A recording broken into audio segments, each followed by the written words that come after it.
بسم اللہ الرحمن الرحیم۔ السلام علیکم محترم ناظرین۔ حضرت علی رضی اللہ تعالیٰ عنہ کتنے عظیم تھے اور کتنے مظلوم۔ ان کی عظمت سنتے ہیں تو سر فخر سے بلند ہو جاتا ہے، ان کی مظلومیت کے بارے میں پڑھتے ہیں تو آنکھیں نم ہو جاتی ہیں۔ حضرت علی رضی اللہ تعالیٰ عنہ رسول اللہ صلی اللہ علیہ وسلم کے چچا ابو طالب کے بیٹے تھے۔ یہ بچپن ہی میں ایمان لا چکے تھے۔ بڑوں میں صدیق اکبر رضی اللہ تعالیٰ عنہ سب سے پہلے ایمان لائے اور بچوں میں حضرت علی رضی اللہ تعالیٰ عنہ ایمان لائے۔ آپ صلی اللہ علیہ وآلہ وسلم جب مکہ سے ہجرت کر کے مدینہ جا رہے تھے تو آپ صلی اللہ علیہ وآلہ وسلم نے حضرت علی رضی اللہ تعالیٰ عنہ کو اپنے بستر پر چھوڑا اور کفار کی امانتیں ان کے حوالے کیں۔ جب حضرت علی رضی اللہ تعالیٰ عنہ کو بستر پر سلایا تو حضرت علی رضی اللہ تعالیٰ عنہ آرام سے سو گئے۔ کسی نے ان سے پوچھا کہ آپ کو ڈر نہیں لگا؟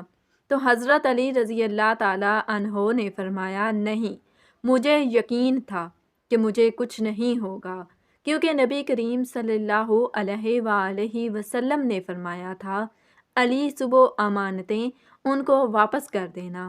میرے نبی کا یہ فرمانا صبح امانتیں واپس کر دینا بتا رہا تھا کہ مجھے کچھ نہیں ہوگا۔ میں آرام سے سویا اور یہی وہ رات تھی جب مجھے موت کا ڈر نہیں ہوا۔ حضرت سعد بن ابی وقاص رضی اللہ تعالیٰ عنہ بیان کرتے ہیں کہ رسول کریم صلی اللہ علیہ وآلہ وسلم نے جنگ تبوک کے موقع پر حضرت علی رضی اللہ تعالیٰ عنہ کو پیچھے چھوڑا تو آپ نے عرض کی، یا رسول اللہ صلی اللہ علیہ وآلہ وسلم، آپ مجھے عورتوں اور بچوں میں چھوڑے جا رہے ہیں۔ تو آپ صلی اللہ علیہ وسلم نے فرمایا، علی، کیا آپ اس بات سے راضی نہیں کہ آپ کو مجھ سے وہ مقام حاصل ہو جو حضرت ہارون کو موسیٰ علیہ السلام سے تھا؟ ہاں، البتہ میرے بعد کوئی نبی نہیں۔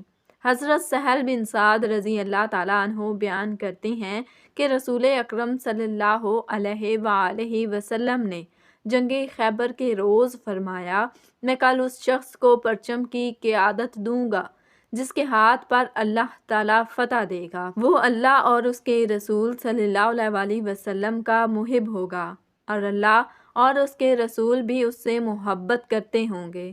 رات بھر لوگ اس موضوع پر باتیں کرتے رہے کہ کل جھنڈا کس کو ملے گا۔ صبح ہوئی تو سبھی صحابہ اس امید پر حضور اکرم صلی اللہ علیہ وسلم کے پاس حاضر ہوئے کہ جھنڈا انہیں ملے گا، مگر آپ نے فرمایا، علی بن ابی طالب کہاں ہیں؟ جواب ملا کہ ان کی آنکھوں میں تکلیف ہے۔ آپ صلی اللہ علیہ وآلہ وسلم نے فرمایا، انہیں بلاؤ۔ جب حضرت علی رضی اللہ تعالیٰ عنہ حاضر ہوئے تو حضور علیہ السلام نے ان کی آنکھوں پر اپنا لعاب دہن لگا کر دعا کی تو آپ ٹھیک ہو گئے، گویا آپ کو کوئی تکلیف ہی نہ تھی۔ پھر آپ نے انہیں پرچم عطا کیا۔ حضرت عائشہ صدیقہ رضی اللہ تعالیٰ عنہا سے روایت ہے کہ حضرت فاطمہ رضی اللہ تعالیٰ عنہا سب لوگوں سے بڑھ کر آپ کو محبوب تھیں اور ان کے خاوند حضرت علی رضی اللہ تعالیٰ عنہ مردوں میں سے آپ کو زیادہ محبوب تھے۔ حضرت عبداللہ بیان کرتے ہیں کہ حضور نبی کریم صلی اللہ علیہ وآلہ وسلم نے سیدہ فاطمہ رضی اللہ تعالیٰ عنہا سے فرمایا، تو راضی نہیں کہ میں نے تیرا نکاح امت میں سب سے پہلے اسلام لانے والے، سب سے زیادہ علم والے اور سب سے زیادہ بردبار شخص سے کیا ہے؟ حضرت عبداللہ بن حکیم سے روایت ہے کہ حضور نبی کریم صلی اللہ علیہ وآلہ وسلم نے فرمایا کہ اللہ تعالیٰ نے معراج کی شب وحی کے ذریعے مجھے علی کی 3 صفات کی خبر دی۔ اول یہ کہ وہ تمام مومنین کے سردار ہیں، دوم متقین کے امام ہیں، سوم قیامت کے روز نورانی چہرے والوں کے قائد ہوں گے۔ حضرت عبداللہ بن عباس رضی اللہ تعالیٰ عنہ سے روایت ہے کہ رسول اللہ صلی اللہ علیہ وآلہ وسلم نے فرمایا کہ حضرت علی رضی اللہ تعالیٰ عنہ کے چہرے کو دیکھنا عبادت ہے۔ حضرت عائشہ صدیقہ رضی اللہ تعالیٰ عنہا فرماتی ہیں، رسول اکرم صلی اللہ علیہ وآلہ وسلم نے فرمایا، علی کا ذکر عبادت ہے۔ حضرت عائشہ صدیقہ رضی اللہ تعالیٰ عنہا فرماتی ہیں، میں نے اپنے والد محترم صدیق اکبر رضی اللہ تعالیٰ عنہ کو دیکھا کہ وہ کثرت سے حضرت علی رضی اللہ تعالیٰ عنہ کو دیکھا کرتے تھے۔ میں نے اس بارے میں استفسار کیا تو آپ رضی اللہ تعالیٰ عنہ نے فرمایا کہ میں نے نبی اکرم صلی اللہ علیہ وسلم کو یہ فرماتے سنا ہے، علی کے چہرے کو دیکھنا عبادت ہے، علی کا چہرہ دیکھ کر میں عبادت کر رہا ہوں۔ ناظرین، ہم یہاں آپ کو ایک اور پہلو بھی بتاتے ہیں۔ بدقسمتی سے ہمارے ہاں دو طبقے وجود پکڑ چکے ہیں۔ ایک طبقہ وہ ہے جو صحابہ کرام کو برا بھلا کہتا ہے، دوسرا وہ ہے جو اہل بیت سے دور ہیں، حالانکہ ان دونوں کے بیچ کوئی دوری نہ تھی۔ جب سیدہ عائشہ صدیقہ رضی اللہ تعالیٰ عنہا سے پوچھا جاتا کہ لوگوں میں رسول اللہ صلی اللہ علیہ وسلم کو سب سے پیارا کون تھا، تو آپ رضی اللہ تعالیٰ عنہا فرماتی ہیں فاطمہ رضی اللہ تعالیٰ عنہا۔ پھر پوچھا جاتا کہ مردوں میں کون زیادہ محبوب تھا، فرماتی ہیں ان کے شوہر یعنی حضرت علی رضی اللہ تعالیٰ عنہ۔ اسی طرح جب سیدہ فاطمہ رضی اللہ تعالیٰ عنہا سے پوچھا جاتا کہ لوگوں میں سے رسول اللہ صلی اللہ علیہ وآلہ وسلم کو سب سے زیادہ پیارا کون تھا، تو آپ رضی اللہ تعالیٰ عنہا فرماتی ہیں عائشہ رضی اللہ تعالیٰ عنہا۔ پھر پوچھا جاتا کہ مردوں میں سے کون زیادہ محبوب تھا، تو آپ فرماتی ہیں ان کے والد حضرت ابو بکر صدیق رضی اللہ تعالیٰ عنہ۔ اسی طرح سیدنا ابو بکر رضی اللہ تعالیٰ عنہ سیدنا علی رضی اللہ تعالیٰ عنہ کی بھی باہم محبت ہے۔ قیس بن ابی حازم رضی اللہ تعالیٰ عنہ سے روایت ہے کہ ایک دن حضرت ابو بکر رضی اللہ تعالیٰ عنہ حضرت علی رضی اللہ تعالیٰ عنہ کے چہرے کی طرف دیکھ کر مسکرانے لگے۔ حضرت علی رضی اللہ تعالیٰ عنہ سے پوچھا گیا، آپ کیوں مسکرا رہے ہیں؟ سیدنا ابو بکر رضی اللہ تعالیٰ عنہ نے فرمایا، میں نے آقا و مولا صلی اللہ علیہ وآلہ وسلم کو یہ فرماتے ہوئے سنا ہے کہ پل صراط پر صرف وہی گزر کر جنت میں جائے گا جس کو علی وہاں سے گزرنے کا پروانہ دیں گے۔ اس پر سیدنا علی رضی اللہ تعالیٰ عنہ ہنسنے لگے اور فرمایا، اے ابو بکر، آپ کو بشارت ہو، میرے آقا و مولا صلی اللہ علیہ وسلم نے یہ بھی فرمایا ہے کہ اے علی، پل صراط پر سے گزرنے کا پروانہ صرف اسی کو دینا جس کے دل میں ابو بکر کی محبت ہو۔ حضرت علی رضی اللہ تعالیٰ عنہ سے روایت ہے کہ عمر اہل جنت کے چراغ ہیں۔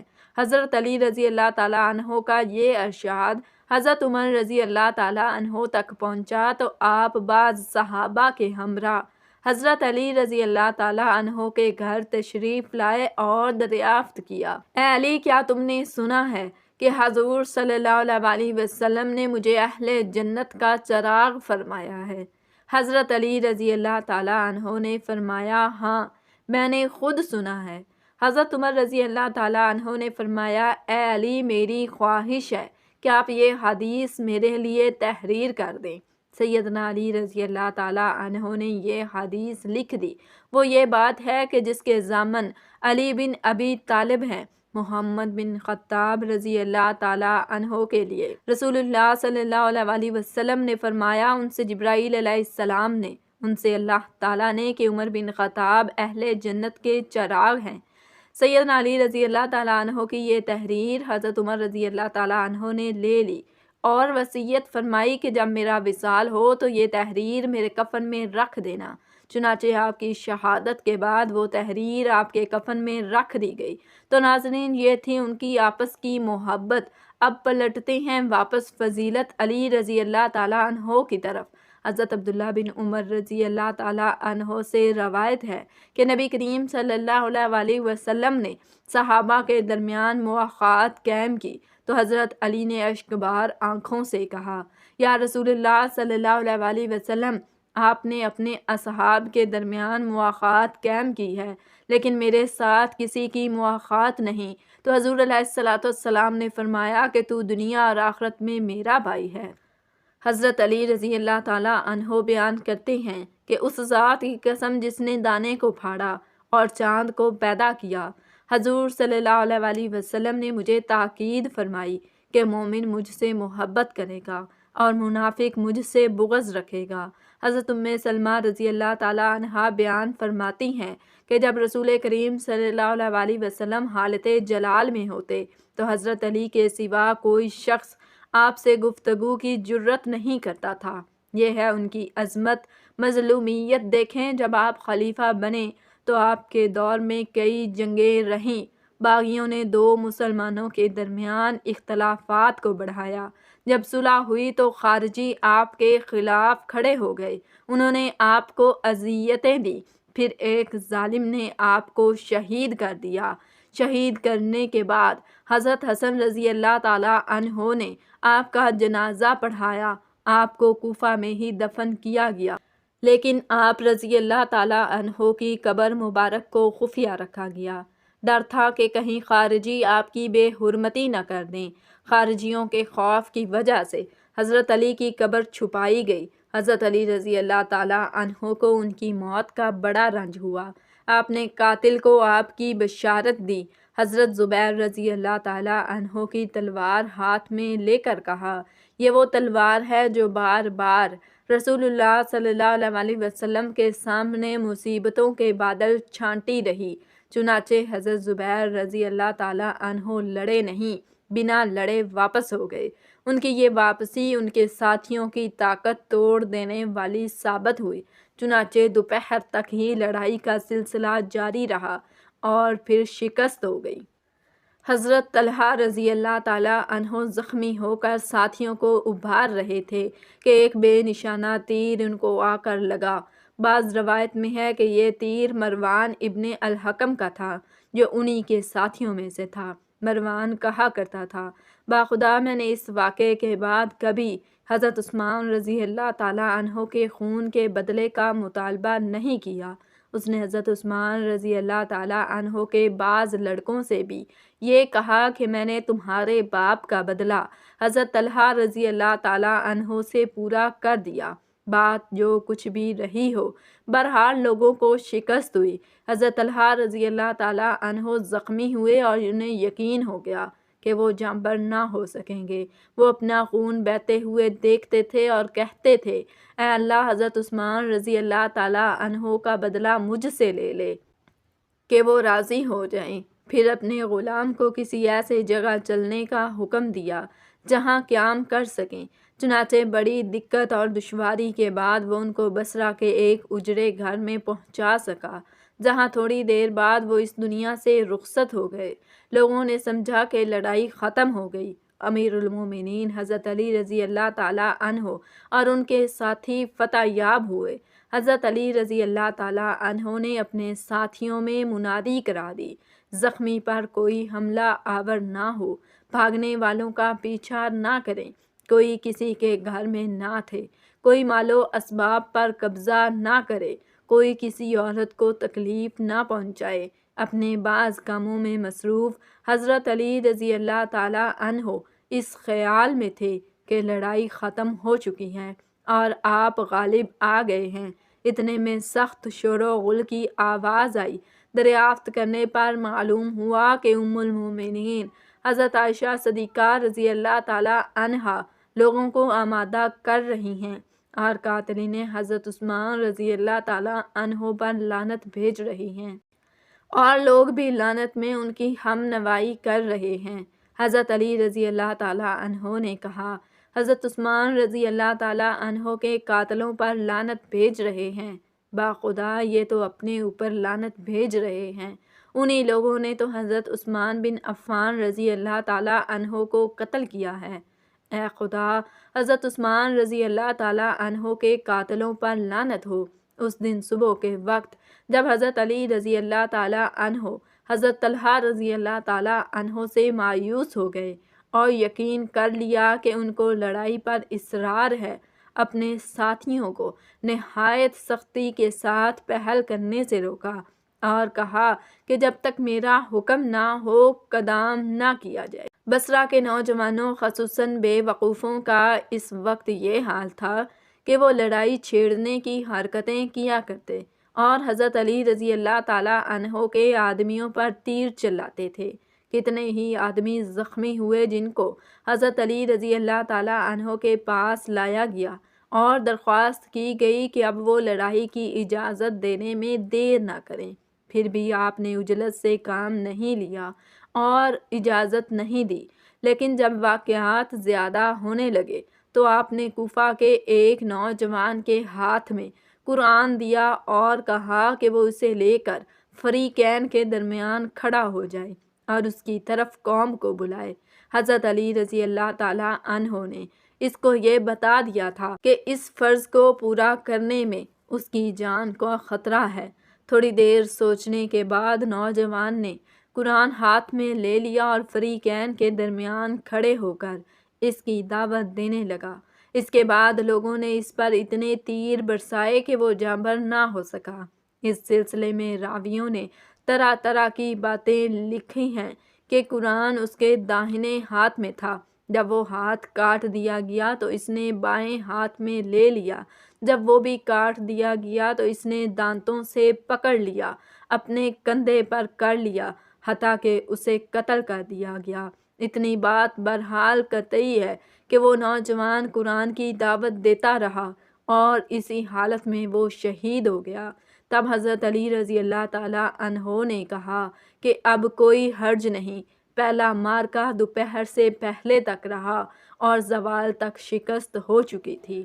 اس کے بعد حضرت طلحہ رضی اللہ تعالیٰ عنہ اور حضرت زبیر رضی اللہ تعالیٰ عنہ کے پرجوش حامی، جن کی قیادت غالباً حضرت عبداللہ بن زبیر رضی اللہ تعالیٰ عنہ کر رہے تھے، آئے اور ام المومنین حضرت عائشہ صدیقہ رضی اللہ تعالیٰ عنہا کو گھر سے نکالا، ایک ہودج میں سوار کیا۔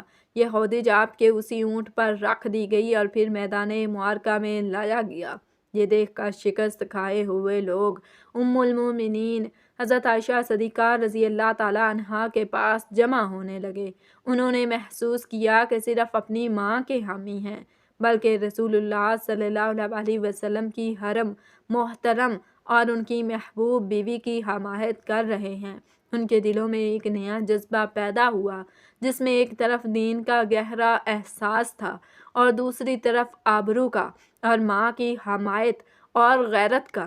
چنانچہ لوگ لڑنے مرنے کے لیے اپنی ماں کے آس پاس جمع ہو گئے اور اس کو کسی طرح برداشت نہیں کر سکتے تھے کہ ان کی موجودگی میں ان کے شہر میں ام المومنین پر ذرا بھی آنچ آئے۔